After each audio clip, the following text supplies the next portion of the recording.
usually the meditators, to find out a good guide or teacher and remain with that teacher for a lifelong time, or otherwise for 10, 12, 20 years.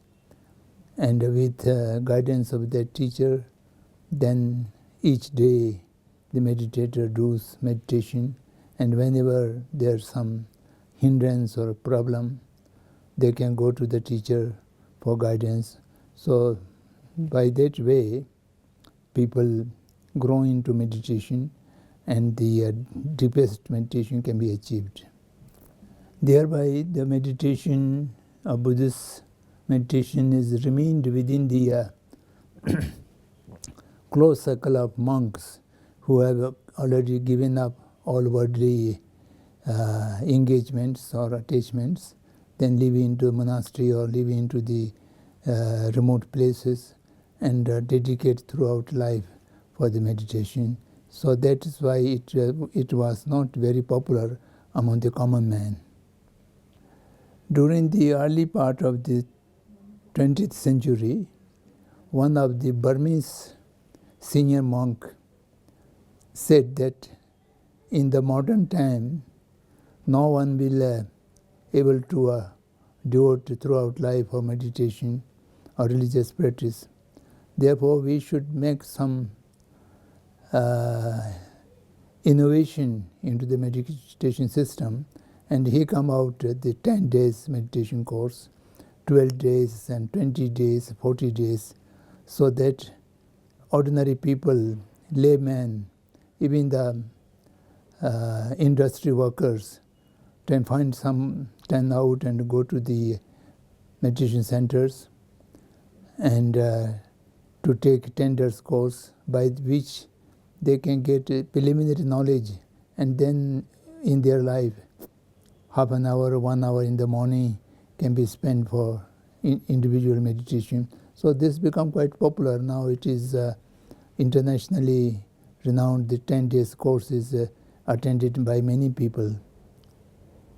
Taking idea from this kind of short course, the Tibetan masters, after 1960, the Tibetan tradition of Buddhism also spread it all over the world. Now many Tibetan masters has developed 5 days, 10 days and 15 days course for meditation. So it is available everywhere.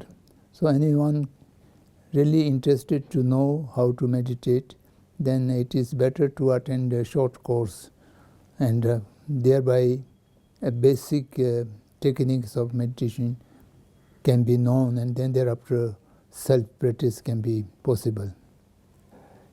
If I just make a few examples of few sentences how to begin meditation. The Buddhist meditation begins to examination of the intention and motivation why one is wanted to meditate.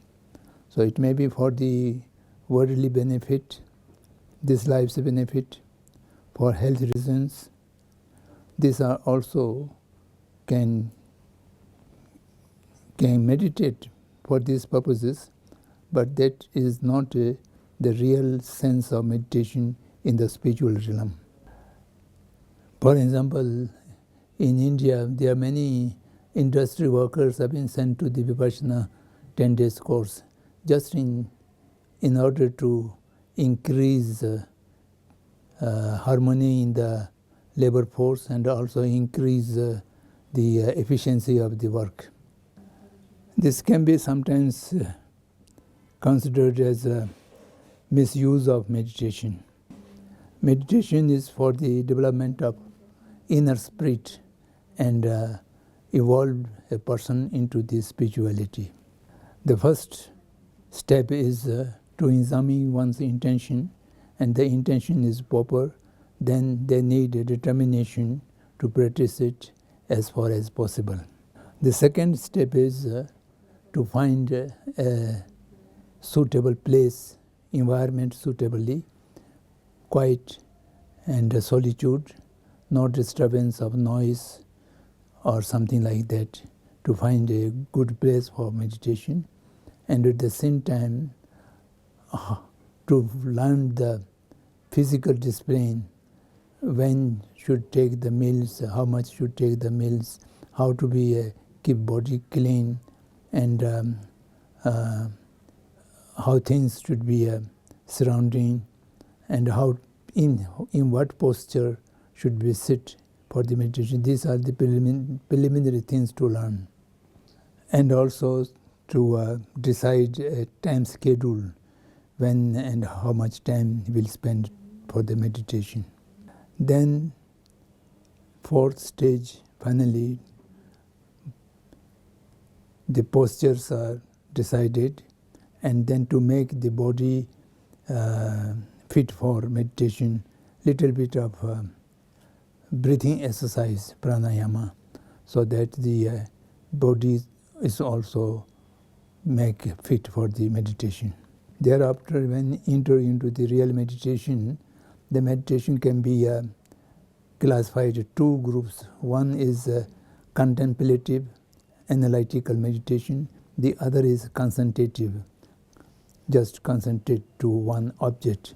So then for the concentration meditation, you have to find an object, and analytical meditation, you also find a subject on which you are analyzing, inquiring. So then according to that, you can proceed with the real meditation. Then on that process, there will be some hindrances or problems may come. Then one should read the books which are giving the guides, or one should consult some guidance, some guide.